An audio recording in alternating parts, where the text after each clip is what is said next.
The best thing about working with Dr. Shawn Watson is I basically have my very own Huberman on speed dial, and I can ask him any questions I've got about neuroscience, and I'm always met with an incredible explanation. He explains everything so clearly. I'm sure it's all dumbed down quite a lot, but always delivers it with such patience. And so today we thought we'd have a bit of a science lesson with Shawn and get into the science of decision fatigue. He's going to explain, first of all, what decision fatigue is, what it feels like, and then he's most excitingly going to get into the science of what neuroscientists believe is happening in the brain when we suffer from decision fatigue. The thing that really excites me most about this condition is the understanding that it is a physiological problem. It's a physical problem that is happening in the brain. And if it's a physical problem, that means there's something that we can do about it. So without further ado, Shawn, I want to say welcome to the podcast. You're my co-host, so I can't say welcome to the podcast, but please take it away. Tell us everything that we need to know about decision fatigue. Sure. Thanks, Michelle. No, I'm excited to do this today because it's I think scientists, we always struggle with communicating the science, and there's so much amazing research that's happening in the world right now, but quite often just the public doesn't get to hear about it, or when they do hear about it, it's from maybe questionable sources or whatnot. That's why a guy like Huberman's so great, because he's able to translate so much of that work. Yeah, so today I thought we'll cover decision fatigue, and then I'm going to go into kind of what our theory is of decision fatigue and what's causing it. So it is a theory. It's I think it's a well-supported theory, but I'm a kind of a cell molecular neurobiologist. So I really like to look into the nitty-gritty of why things happen. So we'll do neuroscience kind of 101 on the mechanism of action of decision fatigue. So to jump into it, I mean, decision fatigue, as we've talked about before on this podcast, like this isn't something that our parents' generations needed to worry about, right? So like in the 80s, it was thought that people were making hundreds of decisions a day. Now it's thought that your average person is making something like 35,000 decisions. Now, do we have the research of someone actually counting every decision? Well, no, it's an estimate, of course. But if you really start to think about, like, scroll through TikTok for an hour and start to think about the decisions you're making, every flick, every engagement, it's absolutely obscene the number of decisions we're making. And the thing about decisions is we've become kind of overwhelmed with them, because we're learning a physical limitation to the number of quality decisions that our brain can make. And 35,000 is a lot. And the thing about when we become overwhelmed is that the decisions we make, the more we make, the more exhausting and impaired those decisions actually become. And this is what we call decision fatigue. So really important, kind of before we get into it, to delineate it from mental fatigue, because we think it's two very distinct types of cognitive fatigue. Mental fatigue is that feeling of tiredness, right? So you need a cup of coffee, Red Bull, we've talked about this before, that perk up, that to increase your feeling of wakefulness. People know what this feels like. Decision fatigue, we're learning, is mutually exclusive. So you can feel wide awake and have decision fatigue, or feel very tired and have decision fatigue. I just want to maybe understand a little bit more about what decision fatigue actually feels like. So maybe if I can just share my understanding of decision fatigue. So it's that feeling when your brain just isn't working, when you are procrastinating on something, when you are easily distracted, you can't get into the flow state. I don't have clarity on what I'm doing.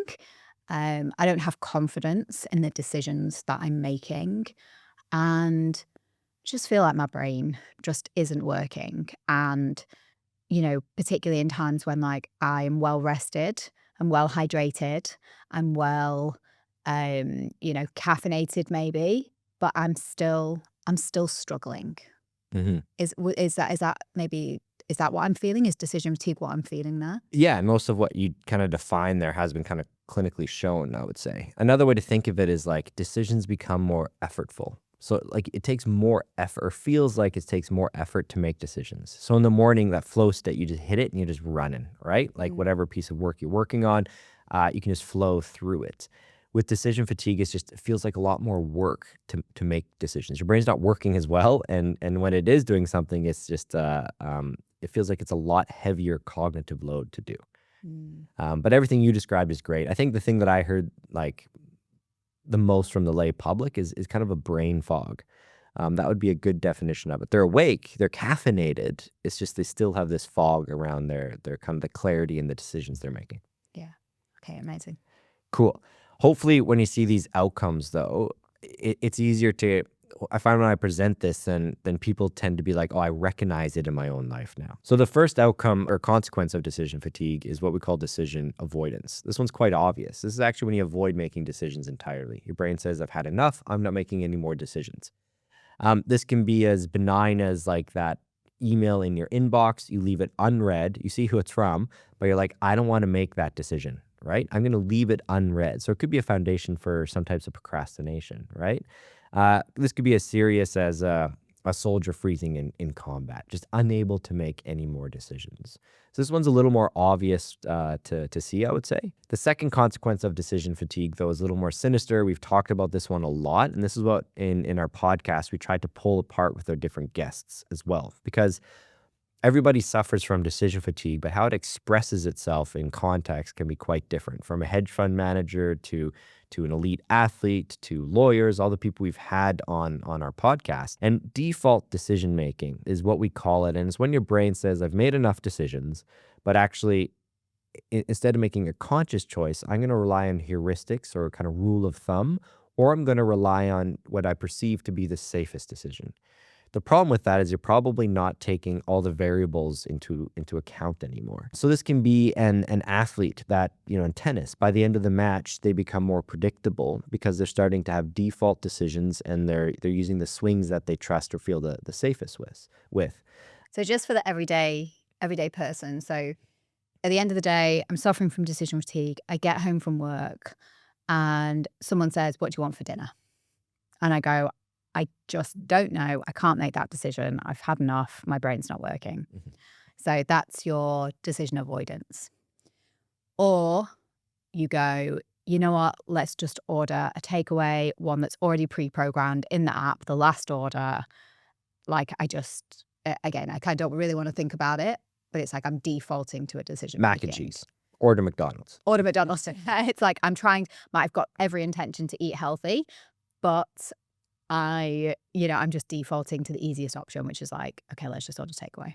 Exactly. Yeah, you got it. Some specific examples from the literature for default decision making. So a lot of the work started in healthcare, actually. So in high stress situations in healthcare with physicians and nurses, it's very emotionally charged. Obviously, they care a lot about the patients and their health.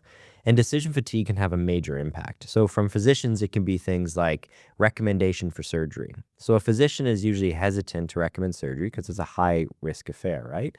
So when they suffer from decision fatigue, actually, they're less likely to recommend surgery in the morning versus the afternoon. Prescribing antibiotics. That's actually a default safe decision for a doctor. So they may prescribe antibiotics later in the day, even when it's inappropriate to do so. But decision fatigue causes them to resort back to what they perceive to be the safest decision. So see the doctor in the morning, I guess, is the learning there. A second example, so that causes, loss of life, as serious as that, but it causes you to lose perspective as well. And this is really important for everybody in every context of life, because perspective is taking in the context of your internal and external environment and processing those variables correctly, right? That gives you the best perspective at hand. When you have decision fatigue, though, you've lost that perspective, or you can lose it. And a great example, this is a more popular one, but it has been proven out several times now, even in different cultures, is judicial decisions. So you can see there on the slide, and this is a quote from the study. So you are between 2 to 6 times as likely to be released on parole if you're one of the first 3 prisoners compared to the last 3 prisoners. So what's happening here? When a judge has to make a decision to release a prisoner on parole, when they suffer from decision fatigue, the default safe decision is to keep them in prison rather than put them into the community. So there's a huge difference in parole rates depending on the time of day. And for judges, it declines rapidly in the morning. There's some recovery around lunch, but then it declines again. So it has this is a life-changing event, of course, if you're the one in front of the judge. So maybe the last one here is opportunity costs. Another big study was done in the UK with loan application officers. Okay, and so what they saw with loan application officers is by kind of mid-morning, they were suffering from decision fatigue. And in their situation, when they had a loan, and the default safe decision is actually to reject it, right? So acceptance rates were dramatically different. And in the case of the bank, it cost them something like $500,000 per month, right? And that's probably a big underestimate of the consequences of it. Now, take that number and put it through the whole organization. It's costing banks tens, if not hundreds of millions of dollars in opportunity costs, right? So here's a good example too, because it can alter your risk to rewards profile, or how you normally look at risk to rewards. Decision fatigue will change that. So having given those examples, we didn't touch on other things like, family life, emotional connections. We've talked before about like being a mom, how decision, right? You moms or the parent most responsible for caregiving tends to take on the decision load of the house, right? And I know for me, like when I get home from a long day of work and I have to hang out with my kids, which is a great, bright part of my day, if I have decision fatigue, I tend to default for the activities I do with them. Instead of taking them out and doing something, exciting and new, I'll say, let's just play blocks in the living room, right? How about you as a mom? I know we've spoken about this before, but is this something you see not from a day-to-job perspective, but how about in your personal life? Yeah, for sure. I would say I make 95% of the decisions for the household. And the term mental load of the house gets thrown around a lot in the media, and it gets talked about a lot, and women complain about it a lot. But I think, husbands, obviously, they don't understand what we mean by the mental load. But when I started to explain to my husband, is actually the decision load. It's not just the kids need to go to this birthday party on Saturday. First of all, it's the decision, can they go? Do I need to make the decisions to move any other events around? It's the decisions of, okay, what are the kids going to wear? What are they going to eat? Are they going to eat before they go? Are they going to eat afterwards? What gift are we going to get? Which parent's going to go? Who's going to do pickup? Who's going to do drop off? What are we going to do with the other kid? If only one kid's been invited, do we need to plan an activity for the other one so the other one doesn't feel left out? How are we going to manage the sugar overload? What are we going to do afterwards when there's the inevitable sugar crash after a birthday party? I sound neurotic, but it's not. It's like, this is what women try to explain to husbands about the mental load, is it's not just, is my kid going to a birthday party on Saturday? It's the 50, 60, 100 decisions that need to happen around that thing that often women think about and take that on. You're looking at me I like don't think about any of those things. like I'm a crazy person. But it's a decision I think load. you're a mom. Yeah, yeah. Yeah, it's the decision load. And Huge. I think, women tend to just moms tend to just default into that role. Maybe because we think about we're already thinking about these things. But as soon as I started to explain to my husband, it's like the decision load of the house, and it's the decision load that comes with these activities, he's starting to understand more that, if I ask him to manage this part of our household, okay, you're managing the kids' birthday parties. It's not just the decision if he's going to go, it's every decision that is around that and involved in that activity. And then, yeah. No, I think it's hugely underestimated in moms. And every decision you make for your kid is an emotionally engaging one, right? Yeah. Which we know can exacerbate decision fatigue. It makes it happen much quicker. Yeah. So yeah, absolutely. For moms, it's critical, and also in relationships, right? Whether your spouse or romantic partner or your friends, it can impact how you interact with your peers. From our own clinical work, we know that it affects communication. So interpersonal communication can decline when you have decision fatigue. One task that I've just wiped my hands of recently, and I've just said I cannot do it anymore, is meal planning. So I've been doing meal planning for everyone in the household for 7 years. Everybody wants to eat something slightly different. And then with that comes the food shopping and everything else as to what we need in order to execute that meal plan. And I'm done. Like I've got nothing left in me. Like I can't do another meal plan, Mhm. and then still have people complain that it's not what they want to eat. So I've just said to my husband, okay, this is something you've got to take over now because I've not got it in me anymore. My decision Does fatigue he is know not. that, or is Tim just hearing about Yeah, this for the first no, time? no, no. But it's like, it's the decision fatigue on that isn't just a daily thing. That's 7 years and I've gone, I'm done. Got Mhm. no more decisions to be made in that area. Passed off to the husband. Yeah. Yeah.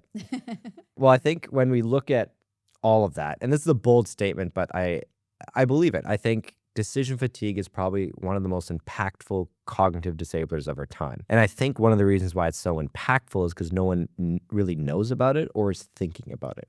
But everybody is feeling it. Absolutely. And they incorrectly are reaching for a cup of coffee. They're incorrectly trying some weird nootropic pill to try to solve their problem, right? People are grasping to try to get rid of this fog. So they're feeling it, they just don't know what it is.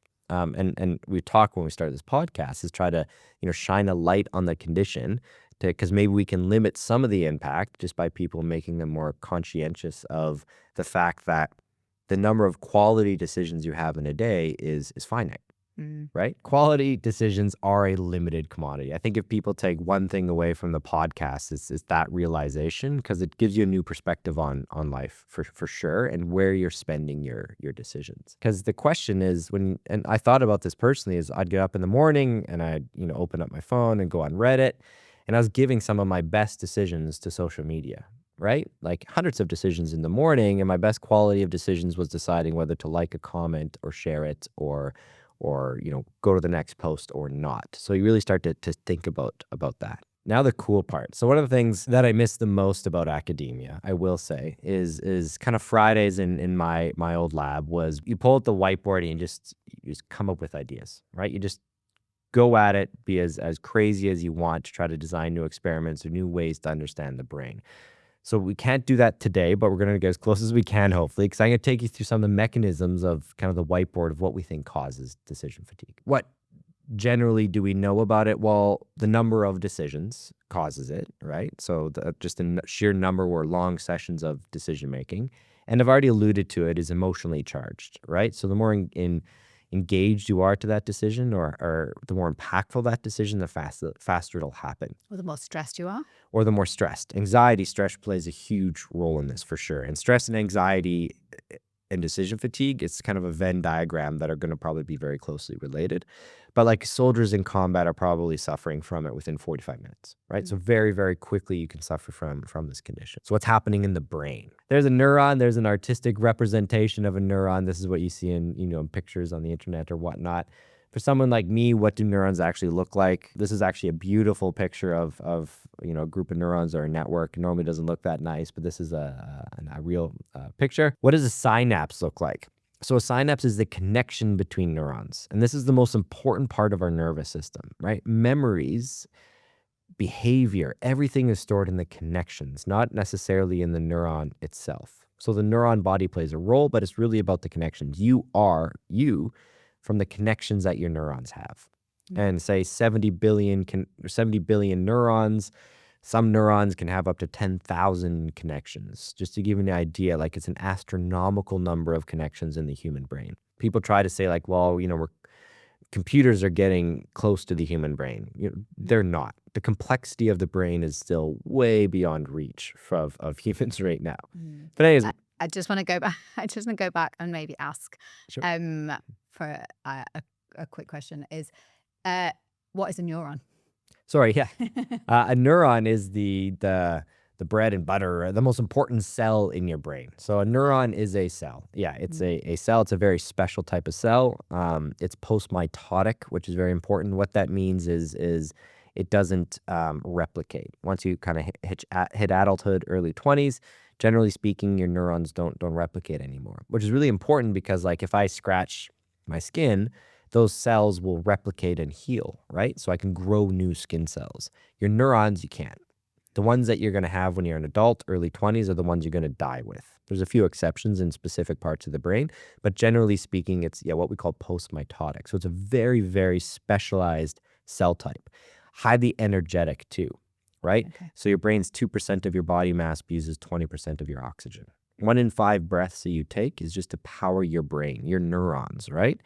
So neurons are where it all happens. Okay. And these neurons, these cells, are they floating around like your blood, or are they like a mass because they're your brain, or are they like your skin? Are they all connected?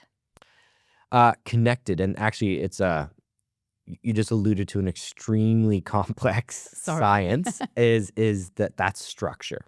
So how they're supported, because there's actually a huge number of other cells, microglia, that are these support cells to the whole function. And we'll cover a bit of it in the later slides about how these neurons work.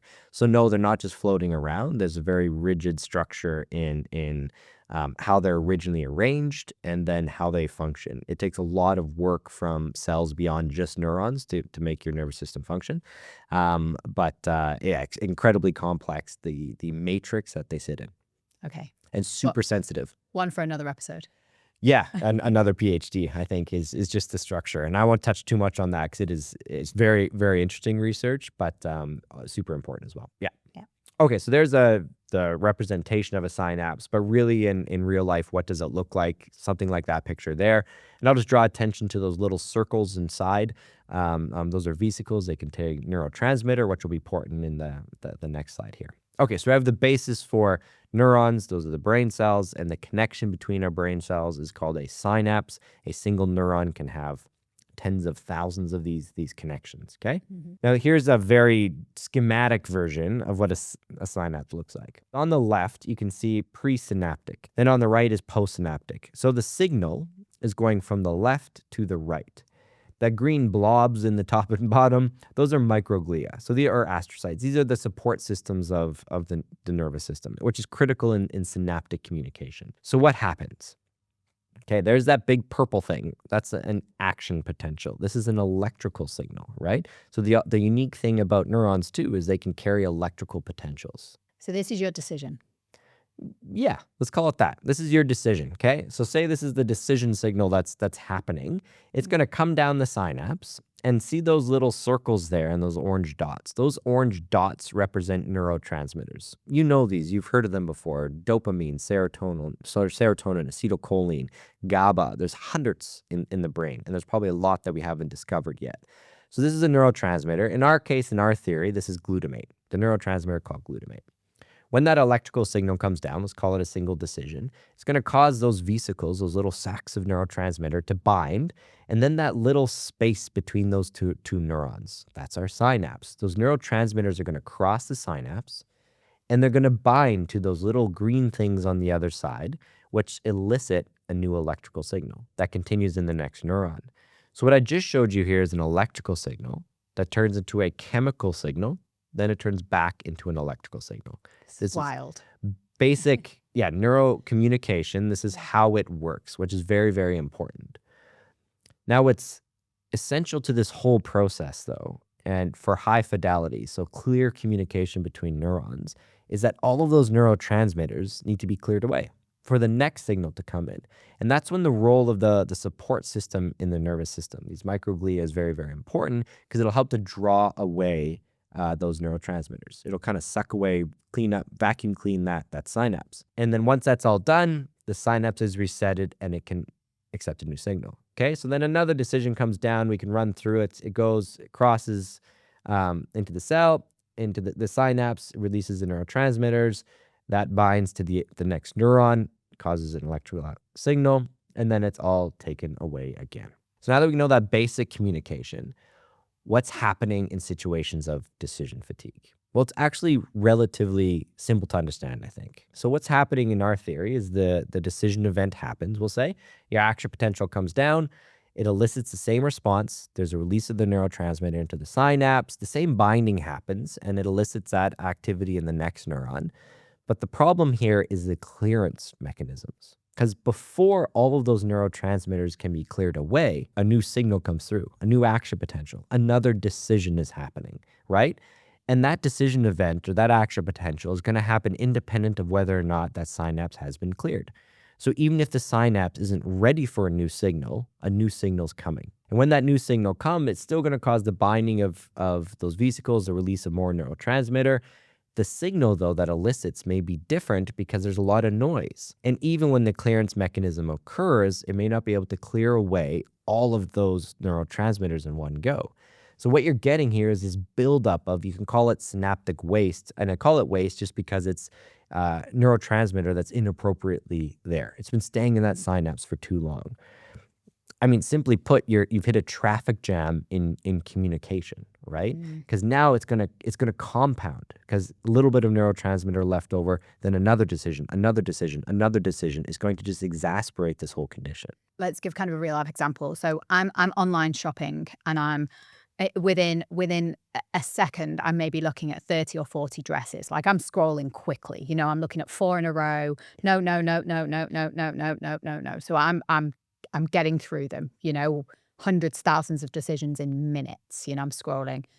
You know, I'm dropping things into my basket, but then I kind of get to that point where oh God, like, I can't look anymore because, you know, I'm kind of hitting that decision fatigue. But this is it. It's like I'm making so many decisions so quickly by scrolling kind of my online shopping, that my brain just is not having the chance to clear and get ready for the next signal. Exactly that.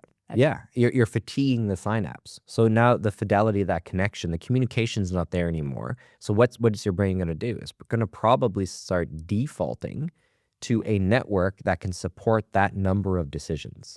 What that means is that network that it's going to default to is one that it's used to, one that's been developed over a long period of time. So all that scrolling, you're going to end up buying the same dress that you already bought. Yeah. I'm going to do one of two things. I'm either going to walk away and say, the sensible decision is to walk away and go, you know what, I'll revisit that basket later and choose from my short list when I've got a bit more clarity. Or a pop-up will come up and say, you got 30% off your basket. And I'll go, yeah, quick. And I'll buy the whole thing. Right, clever advertising, because Advertising. because then your default, if you're wondering, like, 30% off, well, that makes the purchase safer. Yeah, and especially if there's a countdown on it. You've only got like 5 minutes, and I'm like, oh, quick! I better do the thing. Order. It's not going to be there when I come back later with a sound mind to clear my basket. Right. No, that's a great example of those rapid decisions, right? I mean, a more interesting question for me too is, which we don't know the answer to, is, does that, when you fatigue that network, does it have an effect on other networks as well? So when you step away from that computer, then you go play a sport, right? Yeah. Does that decision fatigue, because it was one network for shopping, but how does it impact the other networks associated with it, right? I feel like there's a lingering heaviness. I'm sure there would be. Yeah, your brain isn't compartmentalized as most people seem to think. It's not like this part of the brain does one thing and this. There's general locality, but like, it's hugely integrated as an organ. So one thing will affect other things, certainly. Yeah. So coming back to the science, so now we've got this glutamate, this neurotransmitter that is in the way of a new signal. So when a signal comes in, it's got some resistance. What else is it doing? Yeah, I mean, it's disrupting the signal. So it's like you're on your cell phone and then you drive through a tunnel, right? So it's not as clear of a signal anymore, and your brain will recognize that. If it's saying, I put an input in, but I'm not getting a good output. I'm not getting a clear decision from this network. So either I'm going to not make a decision entirely, or I'm going to go to a different network so I can get an output from it. So it's that connect. I keep saying fidelity, but it's like, yeah, a great example is just driving through the tunnel, right? You're not getting a clear signal anymore. What fascinates me and why I've been so drawn to working with you on decisions that count, and at the biotech company that we work together at, is that this is physiological. So now there is a buildup of glutamate, let's call it synaptic waste, in the brain, and that is stopping me from making clear decisions. Yeah, and this is why, I mean, going back years now, why we got into it, because it's physiology, it's not psychology. This is a physical limitation of the infrastructure of the brain, right? It's like you're marathon runner, right? There's a physical limitation to how much you can get out of your muscles. No amount of psychology will change a physical limitation, right? Yeah. The same goes for the brain. For whatever reason, we tend not to think that there is a limit to our brain, which generally is true, right? Like our imagination, there is no limit to a lot of things in human potential. But it looks like we're hitting the limit for the number of quality decisions. And this is something, again, to the beginning of the presentation, this is something that's new. Our parents didn't need to worry about this. It's just our current society and the pace of it is what's causing this condition to manifest. I thought I was failing. Like I'm a self-optimizer. I'm motivated. I'm hardworking. I get stuff done. But I was like, why am I flagging in the afternoons? Like I've had my caffeine. I'm well rested. I'm feeling good. I'm not drinking alcohol anymore. Like I really felt like it was a failing or a shortcoming of me. And to know that it is a physical problem in the brain caused by the lives that we're leading now, caused by technology, caused by like the sheer volume of choice that we've got. Um, there's a deep sense of relief knowing that it was physiological, because if it's physiological, then surely there must be something we can do about it. No, it's a good way to think about it. And all evidence today points to the fact that it is physiological. Well, now, I mean, to that point, like what the hell can we do about it, right? Yeah. What's out there that we can try to tackle this condition? The first thing, I mean, before I get into the interventions, is just being aware. And this is one of the reasons why we do this podcast, like I've already alluded to, right? Is just to be conscientious of our decisions. Well, the first thing is to prevent. And it's really interesting I mean, we've interacted with hundreds, if not thousands of people now. And even just on this podcast, we've spoken with some elite top tier people in all types of vocation and walks of life. And it's been fascinating that they've implemented prevention mechanisms without even knowing it. So actually trying to eliminate as many mundane decisions in their life as they can. This is Zuckerberg wearing the same shirt every day, so he doesn't need to make a decision about what to wear. This is, we just heard, this morning, this is setting out your gym strip in the morning or what you're going to wear, so you don't need to make a decision. This is you, actually, because you do your capsule. I capsule wardrobe, so I've got like 5 items that I wear on repeat. I have pre-programmed all of my training program, 3 months. I do it in 3-month blocks. So like I wake up and I don't even have to decide what I'm doing at the gym that day. I just know. I do meal plan, even though I might have kind of dropped that at the moment. But normally I'll kind of do an 8-week meal plan. So like I know what I'm eating every day. Again, I'm eliminating decisions, particularly in the morning. So I'm leaving, my cognitive functionality for the important decisions that I've got to make, for the important work that I've got to do. Fantastic. Yeah, my own life, it's been to prevent decision fatigue is like stopping social media or only using social media when I know that I have no important decisions to make that day, right? It's when I needed to unwind and I used to go on my phone. I'm like, I need a break from work. I would go to my phone. Now it's going for a walk, right? So it's trying to prevent decision fatigue by reducing the number of decisions we're making. You can't prevent it. My understanding, though, is that you can't prevent it completely. Like if you've got a finite number of good decisions that you can make in a day, that your decision fatigue is gradually going to happen, no matter what happens. Like you're going to suffer from it. It's just the steep slowing down that curve or the rate in which it occurs, right? That's exactly correct. Yeah, so it's gonna happen. It's just we can change the rate of the curve. You got it right. So how fast it's going to impair our decision making. Yeah. So don't waste your good decisions in the morning on social media. Save it for the evening. Yeah, it's like what I said before is think, who am I giving my best decisions to?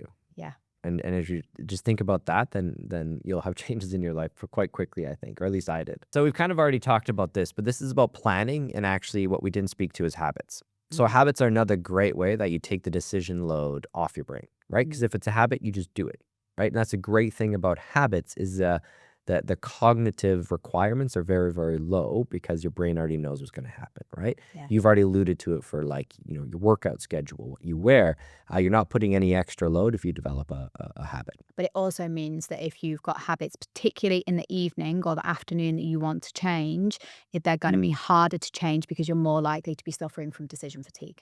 Great point. So creating habits can help with decision fatigue, but decision fatigue can make um, removing habits more difficult, right? Because a habit will be your default decision.